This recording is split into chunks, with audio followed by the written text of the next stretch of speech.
அணி வந்து என் தோல் ரஜித் அவர்களை அழைக்கிறேன்.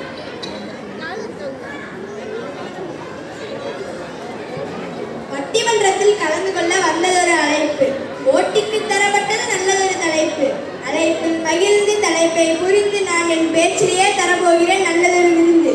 அவையோர் அனைவரையும் வணங்கி தொடங்குகிறேன் என் உரை என்னும் மருந்து. எனக்கு ஒரு சந்தேகம், விருந்துன்னு சொன்னீங்களே, அது சைவ விருந்தா இல்ல அசைவ விருந்தா? இல்ல நடுவர்களே, இது கார்த்திகை மாசம், அதனால உங்களுக்கு சைவ விருந்து தான். மிகவும் மதிப்பிற்குரிய நடுவர்களே, என் நண்பன் அஸ்வின் பேசுறதை கேட்டு எனக்கு சிரிப்பு தான் வருது. அது எப்படி iPhone, branded shoe, laptop, computer கிடைச்சா மட்டும் சந்தோஷம் கிடைச்சிருமா? பாசம் அரவணைப்புகள்லாம் வேண்டாமா? நான் அடிச்சு சொல்றேன், பெற்றோர்கள் இருவரும் வேலைக்கு போறதால மாணவர்கள் ரொம்பவும் பரிந்துரைக்கிறாங்க ஐயா. பேரண்ட்ஸ் எல்லாம் பணம் சம்பாதிக்கிற மிஷினா மாறிட்டா நாங்க யாருக்கிட்ட ஐயா போய் பாசத்தை காட்டுவோம்? பேரண்ட்ஸ் 2 பேரும் வேலைக்கு போறதால எங்க கூட பேச கூட டைம் இல்லைன்னு சொல்றாங்க. அப்பா கிட்ட போய் பேசலான்னு பார்த்தா அப்பா ஆபீஸ் மீட்டிங்கு, கேமரா ஆன்ல இருக்கு, பக்கத்துலேயே வந்துடாதுன்னு சொல்றாங்க. அம்மா கிட்ட போய் பேசலான்னு பார்த்தா அம்மா டார்கெட் அச்சீவ் பண்ணணும், என்னை பேச டிஸ்டர்ப் பண்ணாதுன்னு சொல்றாங்க.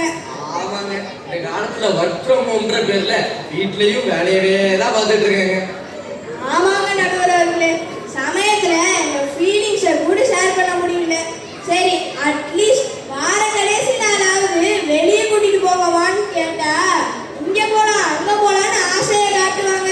ஆனா கடைசி நேரத்துல வந்து சாரி கண்ணா, இந்த வாரம் முடியல, அடுத்த வாரம் போய்க்கலாம்னு சொல்லுவாங்க. அப்ப எங்களுக்கு எப்படி இருக்கும் தெரியுமா?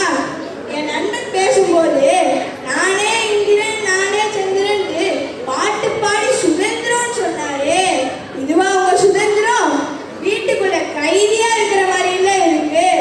இதனால மாணவர்கள் ரொம்பவும் பாதிக்கப்படுறாங்க ஐயா.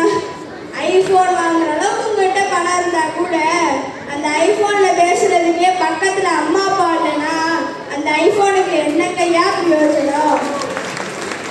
பெற்றோர்கள் இருவரும் வேலைக்கு போறது எங்க சந்தோஷத்துக்குன்னு நினைக்கிறாங்க. ஆனா உண்மையாவே நாங்க சந்தோஷமா இருக்கிறோமான்ட்டு அவங்களுக்கு எப்பங்கய்யா தெரியும். எனவே